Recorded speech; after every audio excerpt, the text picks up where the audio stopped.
Hello Leo friends, I'm Annie Botticelli and welcome to my video, Leo September 2020 Must Knows. It's time to cozy up with me and get an idea of what September has to offer you.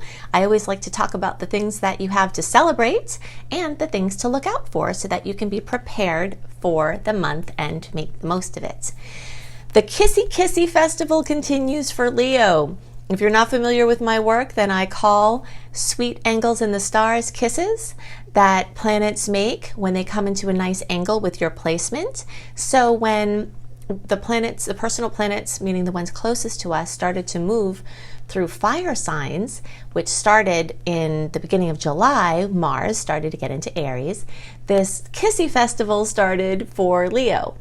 Anything that goes on in a fire sign makes the most harmonious angle in all of astrology for Leos. So it lights you up, it makes you even brighter, it makes your creativity soar, it makes your inventiveness and your resourcefulness spread and inspire other people, and it helps you to do really big things and make big decisions and go out and get your dreams in life. It's a very exciting time when we have planets accentuating our natal planet, and I'm a fire sign too, so I'm going through this all with you. So Mars started in July, then we added in the Sun, then we added in Mercury, and now Venus is going to go into Leo and kiss all of those placements all over again, while Mars is still in Aries, as it will be until the beginning of 2021. So even though Mars is going into retrograde, and we will talk about what to look out for there and what I think about that for you, but it's a good thing for you, I think. Basically, I'll just give you a little tidbit of it now because it's in a fire sign. So whether it's in retrograde or not, it's making these awesome angles for you. So I expect the inspiration and the expansion of your creativity and your ideas and your work and whatever you're doing to continue into September. Also, even when Mercury gets out of Virgo, it goes into Libra, which is another sign that works really well for you. It breathes life into your fire. Okay, so Venus in particular, if you're not familiar with my Grandma Marge, if you've watched my work, then you know who my Grandma Marge is. My Grandma Marge is one of my Italian relatives. She's not with us in form anymore, but she's with us in spirit to learn about the energy of Venus. Venus has many different areas that she rules in life, and all of them can be embodied by my experiences with my Grandma Marge. Okay, so I would see her, she would grab my face, kiss me on the mouth, tell me I'm wonderful, pop a meatball in my mouth, slip me some money, and then take me into her comfy house. So comfort, sustenance, food, love, harmony, money, all of that is represented by Venus, and all of that is going to be extra areas of focus for the better this month because Venus is going to whiz through Leo, and every single Leo placement, early, middle, and late degree, are going to get a kiss from Leo this month. So I hope that that gives you a boost and gives you something wonderful. Okay, so now we have something else to celebrate. We are watching the personal planets, some of them, the Sun and Mercury, move through Virgo. And when that happens, it accentuates the second house, or the house of money and finances and security, for Leos. And even those of you later in the sign, you are still having this be current right from the beginning of the month. Sometimes the experiences are staggered for you all at the end. We'll say like, August 11th through the rest of the sign, or 20 to 29 degrees if you're watching for your moon or rising sign of Leo. Sometimes like the sun movement, well, actually all the time, the sun's movement through a different house or field of experience that we have as humans, the effects are staggered for you. But this month is going to be different because even though the sun is going to take longer to get into your money sector, those of you towards the end, Mercury is there right from the beginning and has been there. So you all are having this money focus, and it's earth energy and money. So it's like grounding. It can involve jobs, raises, savings, anything that along the lines of self-sufficiency. It's like you're ready to buckle down and use your creative ideas and your sizzling personalities to be able to shore up your finances and help you have more security. So not only is this more superficial placement of these planets moving through, bringing your focus to this, and in areas where you're not on track, this month can help you to get a plan to get on track. Maybe you need to get your credit worked out. Maybe you need to, pay off some things or get a different budget. If you're not on track, you can definitely get on track this month. But anyway, so these planets are more superficial compared to something bigger that's happening, which is the fact that they are trining the big dog karmic titans of the outer realms, Pluto, Saturn, Jupiter, and even Pallas Athena, one of our star goddesses out there. The sun will do that this month early.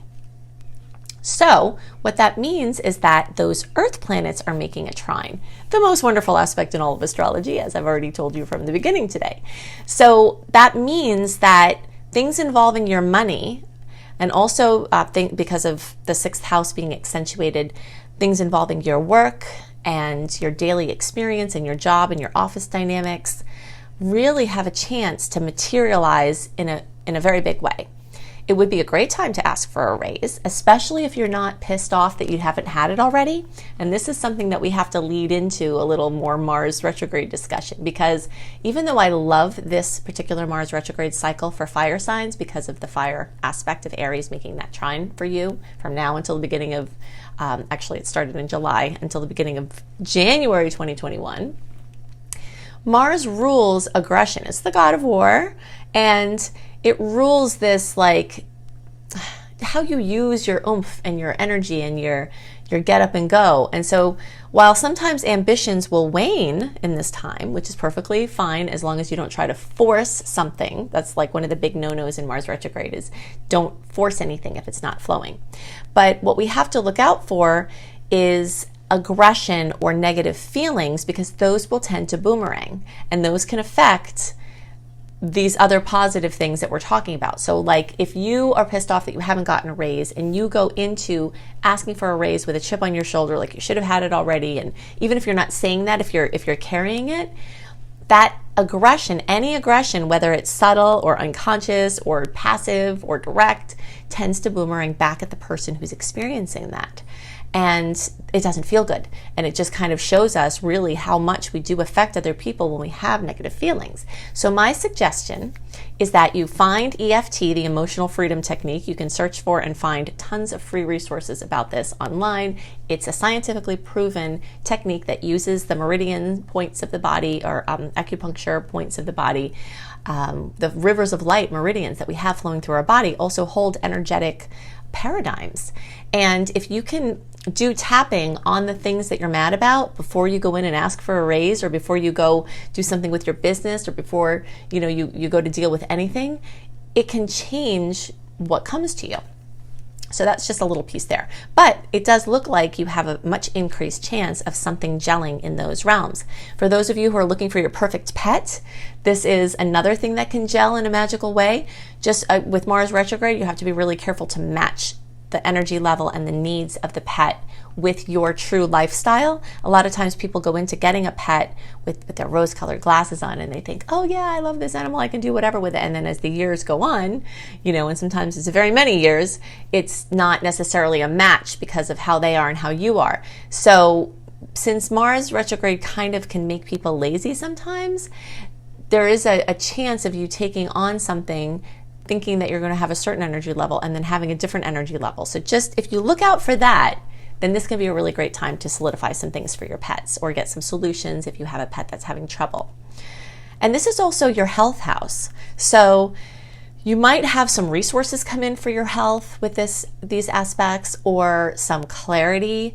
And, because Leos have had this long-term kind of health story about just things that have been an ongoing chronic situation. And with these trines, it's possible that you could get some resolutions, you could get some relief, you could get some answers, and you could positively change your lifestyle in an amazing way.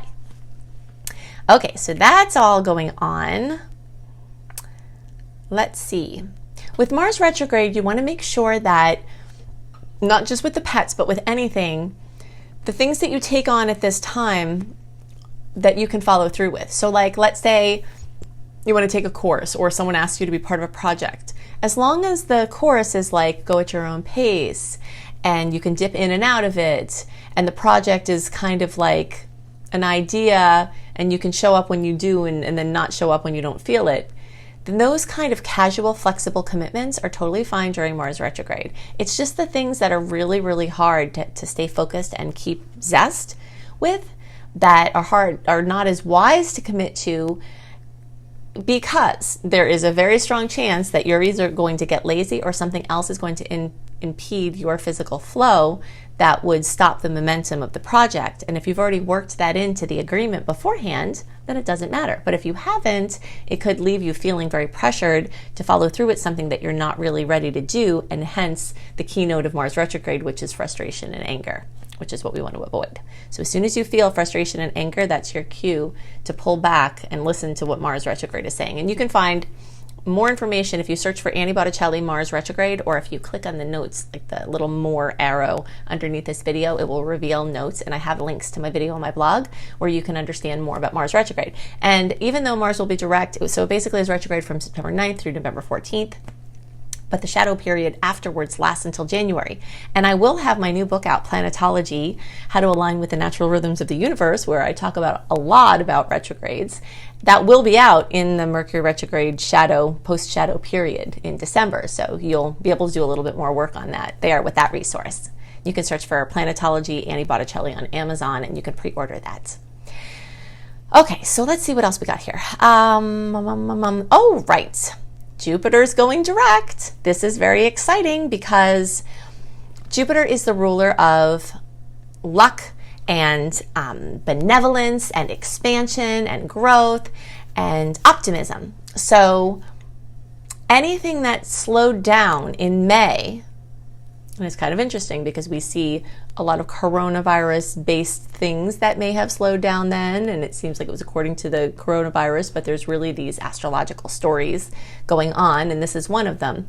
When Jupiter went retrograde in May, a lot of things that had momentum and zest and an optimism and hope started to go backwards. So some hope may return at this point from this. Some optimism, some solutions can come into the picture.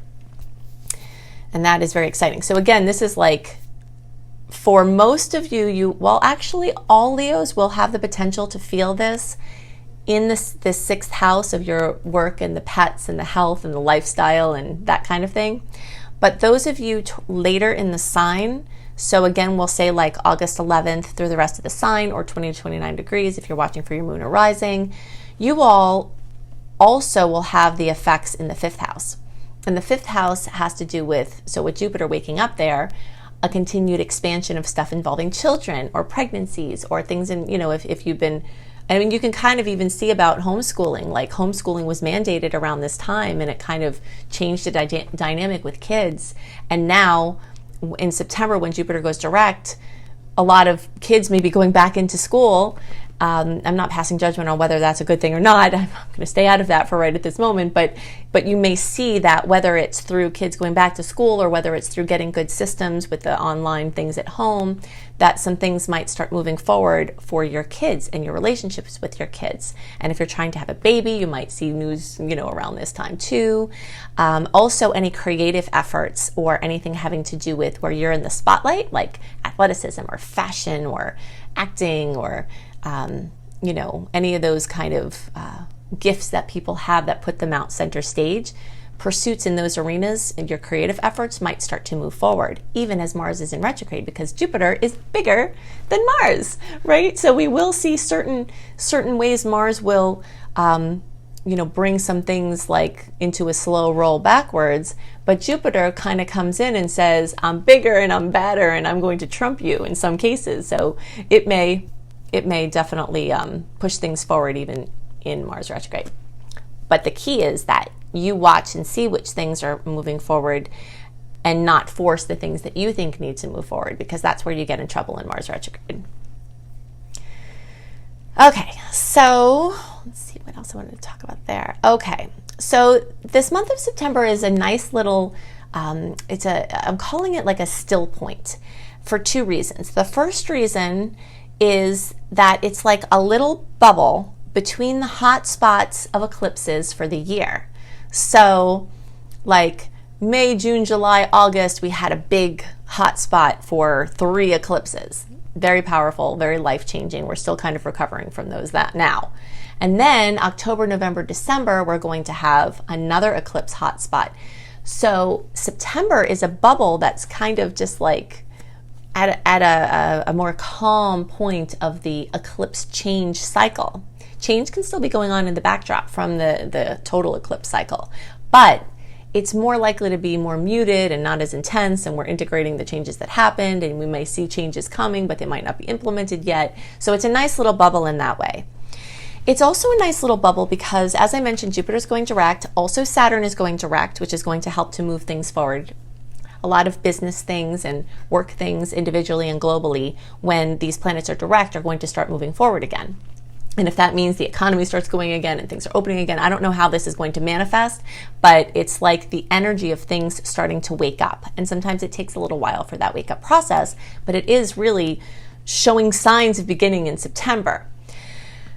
But also we have to know that Jupiter and Saturn and Pluto in late degrees of Capricorn colliding with each other, being near each other, have been a lot of the mischief of the coronavirus. And if you want to go down a rabbit hole with me of a very comprehensive look at how astrology explains the coronavirus and the systems breaking down, you can search for Annie Botticelli coronavirus, and you will be very surprised to see what I have there.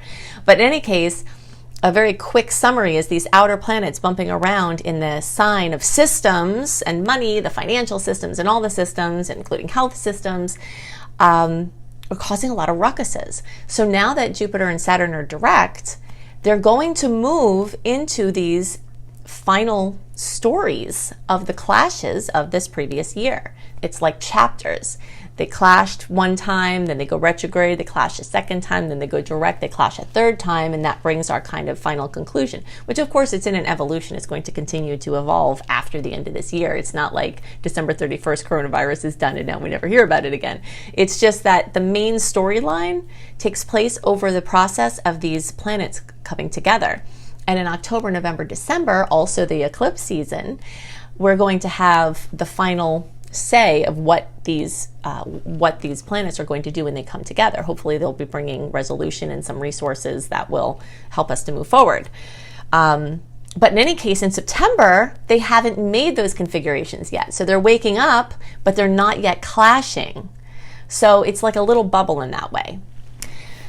Okay, so the next thing is that we do have double the challenging aspects this month as we do sweet aspects, and that is the same as in August. We had a similar profile there, and you will feel it. It will be annoying. There will be nuisance things like what is going on? Why are all of these things bumping around? But we can change our perspectives on these challenging aspects and reframe it. I like to call it an invitation from the stars. And those invitations are going to have different storylines for each person in their personal experience and for each different aspect. But a lot of times we're doing something in a way that doesn't work, and we keep doing things in those ways, or we have a perspective, a viewpoint that is not working, is causing us grief. And these aspects come to show us these weak spots. So if you can really be open to the lessons that are trying to bubble up from your unconscious, they're lurking around in the unconscious, and then these mathematical connections come together, and then especially if it connects with something in your chart, and then it booms and beams, all of this information to you and triggers these experiences. It's just really the communication of the unconscious realm with the conscious realm, bringing it out to the conscious realm. So if you just see it and do something with it and know that you're going to have an opportunity to do that, you can learn to appreciate these aspects rather than dread them. Okay, so the next thing is that I talked about how we have these beautiful trines. There are 6 of them, and we also have 6 aspects called an inconjunct or a quincunx, and they are as awkward and annoying as that word is.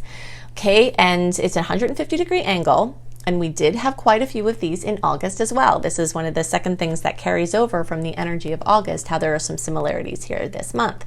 I likened August partly because of these angles, to a baby giraffe that has to learn to walk really fast after it's born so that it can run with the herd if a predator comes. If you ever watch a baby giraffe be born, you'd be really surprised at, first of all, how awkward it is with our legs flailing around, but then they can run with the herd. So like August, September is this time of finding your footing like a baby giraffe, being ready to run into your new life, you know, finding your new normal and our new normal.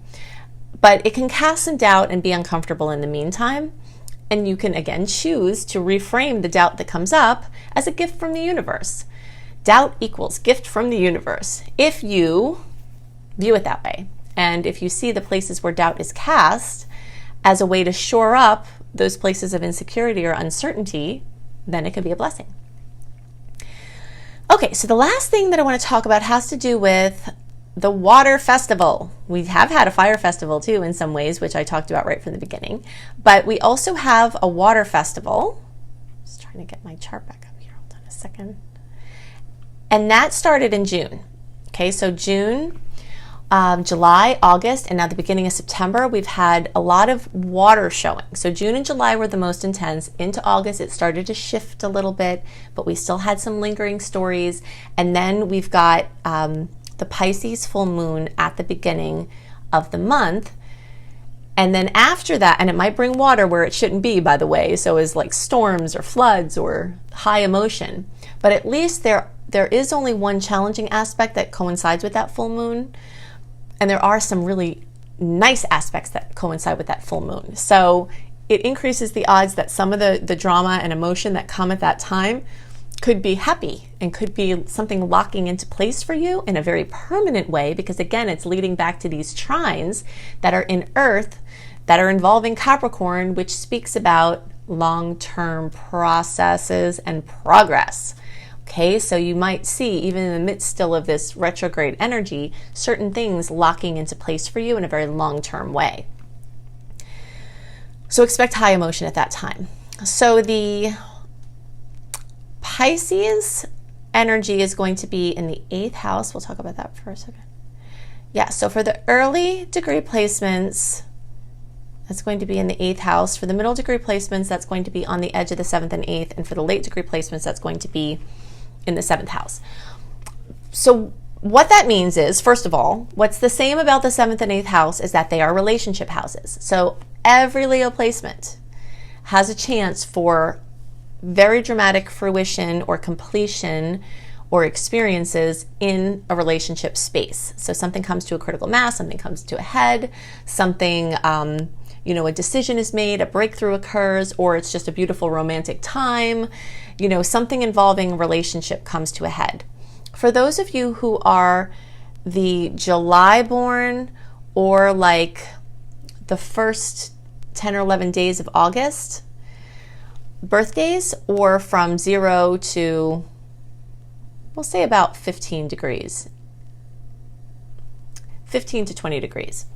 You all are going to have this energy in the 8th house. And so there's a little bit more to it than just straight relationships for you all. There's this energy of relationships with money. So a financial matter, an inheritance, a divorce, a settlement, something having to do with investments or anything, a business partnership, getting a loan. You might get a loan to buy a house, and maybe you've been working on that a while. This is a really great month for things like that, to sell homes or to buy homes or things with real estate. And so you might see this kind of high emotion happen in this shared money sector. So all in all, there are way more factors that I think can be super positive for Leo this month, even amidst having these nuisance aspects. So I'm excited about that for fire signs. And if you want to have more information, I definitely recommend you get educated on Mars retrograde, and I've created resources to help you do that. I've done the hard work for you. So all you have to do is search for Annie Botticelli Mars retrograde, or click more underneath this video, like the little arrow, and it will reveal all of these links that I'm about to share, including these Mars retrograde.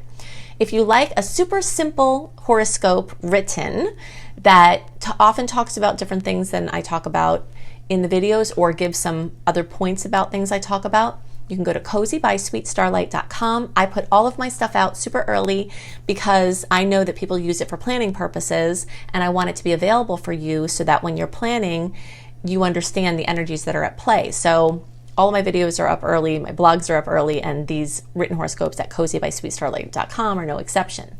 If you'd like to know all of the aspects of the month, for better and worse, the dates of them, what they are, how they may manifest, and a write-up of the month, the energy. And this September write-up that I did is very, very intense. It's like a good bit longer than the ones I usually do because there are so many subtle factors that have to be included and so many aspects. So if you want to go down and dirty into more of the details of the month, you can sign up for my free email newsletter at anniehelpsyou.com. When you sign up for my free email newsletter list, I will not spam you. I do not like when people send me stuff every day or every week. It irritates me. So 3 times a month, I send out newsletters that are informative, that have links and information for you of things I've created to help you with whatever's going on. And you also get, as a bonus, my 28-day virtual coaching program called Shine. You get access to that for free when you sign up for my free email newsletter at anniehelpsyou.com. I also have free classes at my school, Luminous Life Multiversity, which you can see at Luminous Life, well, it's Lume Life, L-U-M-E, life.com. You can see my free classes, including one called Unleash Your Money Magnet, which, since this is focusing on your money sector, you might be very interested in that. It used to be a paid course. I have it for free now. And I have some paid courses there too. Most of my offerings are free, and I have just a few paid services that help me to keep everything going for you so I can keep showing up for you and cover all my bases here with me and my family. And one of those is becoming a professional astrologer mastery course. If you think I go into details in the videos, you will be very surprised at the comprehensive nature of my course. It is stepwise, and it helps you to build to do anything that you'd like to do with astrology. So you can see that at lumelife.com. I hope you have a wonderful month, and I'll see you next month. Bye.